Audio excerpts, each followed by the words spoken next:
Hello there, SC Turkey here with a little more of an in-depth video than I had before. This is my 2016 Golf R, equipped with the DCC and nav. In addition, it also has the driver's assistance package, cargo net, terribly exciting items there, and it has a roadside assistance kit. Big whoop. Anyways, I'll let you see the car here in its entirety. It's very red, it's very bright, and it's very exciting. When I drive it, it really feels planted. I mean, it just has a level of just refinement that is much better than the Focus ST that I had, the Fiesta ST by far, and the quality of the build quality is just phenomenal. It's really nice inside. I'll get to that in a second. I'll show you the back. Quad tip exhausts, and this one has the driver assistance package, which gives you radar cruise control, blind spot monitoring, rear cross traffic alert, lane keeping assist, and also has autonomous braking as well. Interesting, none of the other hot hatches in the segment even have these things, but it's very nice. I love those wheels. They're 19s. And it has Apple CarPlay, Android Auto. For those of you who use that, I don't use Android, so Apple CarPlay is completely sufficient for me. The inside is really nice. It has really premium materials. It has a Fender audio system. It's actually right there on the pillar. It says Fender. The seats, they're kind of monogrammed with the little R on the seat there. Nice bolsters. It's got the nice pedals as well. They're like an aluminum finished. Each cluster is really nice too. Steering wheel is a flat bottom wheel. Now the back seat is nowhere, people should be spending time with this car, but the back seat is sufficient. It's got enough room for your average adult. Upper surfaces, hard touch on that. I think these are soft touch. Yeah, these are soft touch on the tops of the front doors. Let's see. The stereo is amazing. It sounds so good. I mean, I couldn't believe for a standard stereo, with an upgrade of course, how well it sounds. It's amazing. The engine is your 2-liter turbocharged engine, 292 horsepower, 280 foot-pounds of torque. Very torquey, very powerful, with launch control activated, and I haven't tested it myself. 0 to 60 is claimed to be in 4.5 seconds. Standard launches, they say 4.9 seconds, and if you have a manual, it's 5.2 seconds. I don't think there's launch control in the manual. This one has the DSG transmission, forgot to mention that. I didn't want a stick. I wanted an automatic, and I wanted it mainly because of convenience. And right up there with convenience is the acceleration. I'm kind of a numbers junkie, so I'm interested in something that gives me the best acceleration possible. And in the particular state of California, I was talking to one guy who sells these, BW of Alhambra. He said that there's not many of the Golf R DCC nav with DSG available, although I heard that they are now releasing 2017 models. Should I have waited? Nah, I don't need to wait. The only difference they have, my understanding, is it has automatic high beam, so it'll high beam and low beam based on the conditions, so who cares? I don't care about that. That's no big deal. That's not going to make or break anything. However, I got my hands on the color I wanted, which is red. Normally I go for the generic white cars. This one I like because it has some contrast, black accenting, and the blue stripes. It looks better, you can see it better there. This one here is totally an adult's hot hatch. There's nothing juvenile about it. It's completely adult. It's not flashy. It's not in your face. It's very subtle, but driving it is just amazing. I could not be happier. Now, upon delivery, they had some door edge guards, which I ripped off immediately, and they had a little cup inside the cups of the door handles, and I took those off as well. They didn't charge me for it. They were trying to get $1,000 out of me for that, but I told them I don't want to pay it. I'll buy the car at MSRP, and that's it, no more. I'm not interested in paying anything extra. So that, and then they had an etching, like a door, or no, it was a VIN etching. And then in addition to that, they had the tires with the nitrogen. So they wanted $1,000 for all that junk. I told them I'm not paying it. I'm not paying over sticker.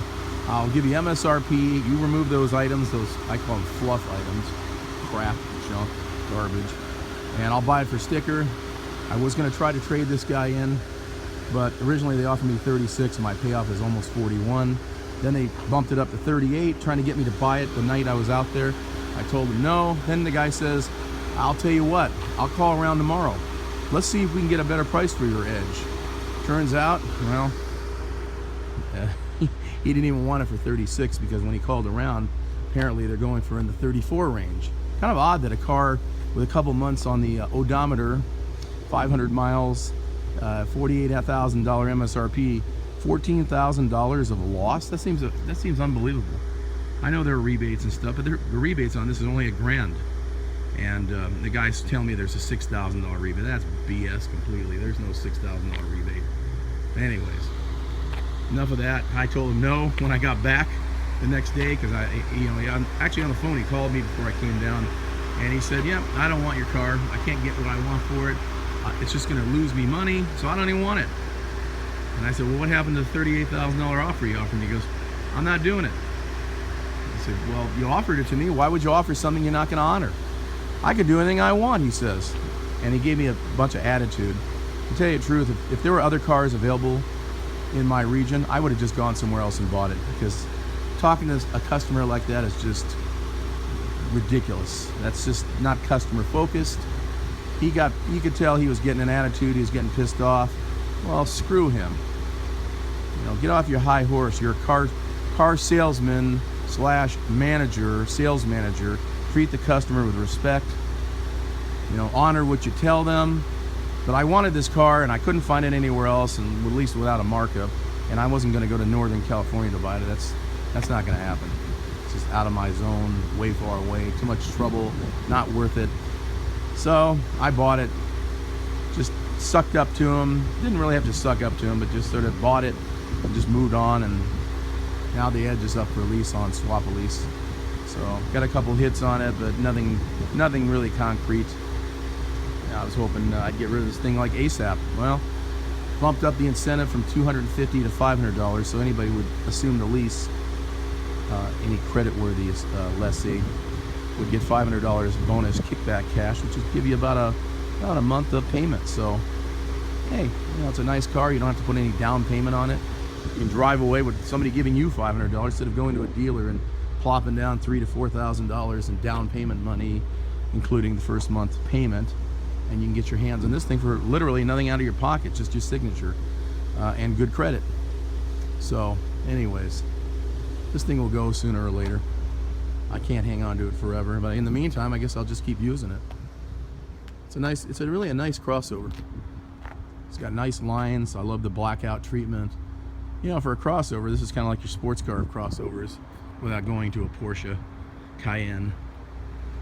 But anyways, and as far as this guy, perfect condition, delivered, except for a couple little minor flaws. You know how picky I am. I've explained it in the previous videos.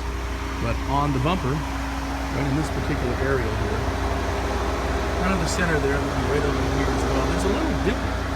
I don't know how and where that got there, but I'm thinking maybe somebody possibly pushed some pressure down on it. So I can take the grill off, and I've done it, and I've got my fingers back under there and kind of worked it out a little bit, but I'm going to have my PDR guy, that's paintless dent removal for those who don't know, work on it. He's going to come to my house. Hopefully I can get him out here soon, because I hate looking at it. It's not that bad, but he's going to try to PDR the plastic, although he did say plastic has a memory and it might come back. Well, hey, if it comes back, it comes back, but at least I tried. And I'm going to try to sudden the build of these guys. When I filled out my survey, I told them there was some slight damage, and I explained to them in the survey what it was, and I asked them to contact me. Haven't heard a thing from them yet. but it's pretty minor, and actually in the sun you really don't see it because you don't see any reflections. And you could probably see as I rock the camera back, perhaps you can see something. I can see it, but you have to move your head. It's just a little tiny little slight little ripple, but other than that everything was in perfect condition. I took off their crummy license plates frames and put on my carbon fiber ones, which are pretty nice. These have been on many different cars at home. Bought this car at Cardinal Way Volkswagen in Corona. Other than the manager's attitude, they were pretty cool.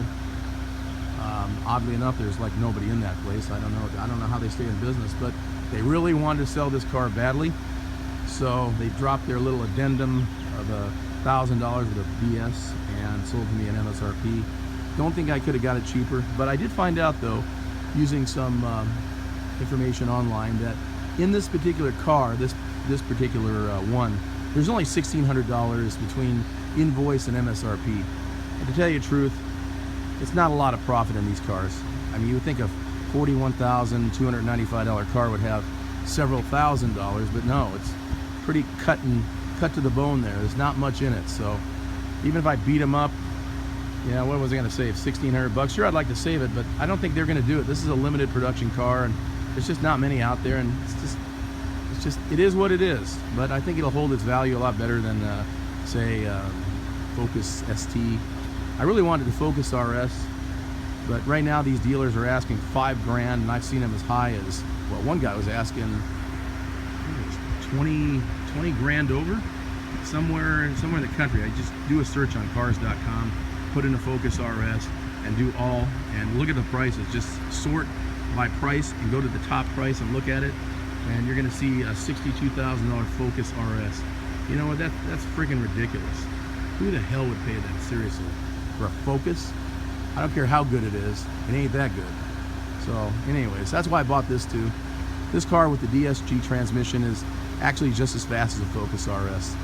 So, and it has features the Focus RS does not have, and that's the driver's assistance package. I also have parking sensors front and rear, backup camera, which the Focus RS has. The Focus RS is a little more juvenile, a little less refined. The interior is still your standard Focus, not as nice. This car has an interior that kind of fits in with like a lower priced BMW or Mercedes-Benz. And this car is actually a German-built vehicle. Some of the parts are from some other countries, but for the most part, it's a German car, built in Germany. It's got a VIN that starts with a W. Well, anyways, I will go ahead and end this video here. I hope you all have a great day, and I'll do a driving video. I did a little driving video earlier, and maybe I'll include it in this video. You know, I'm holding the phone and driving, not the safest thing here, but it'll give you a little indication. I like the way it sounds, although, you know, louder is always better. So anyways, have a great day. I'll leave you with a little Focus, or I'm sorry, why do I have Focus on the ring? The Volkswagen badge and the R badge. Alright guys, take care, have a great day. SC Turca, out.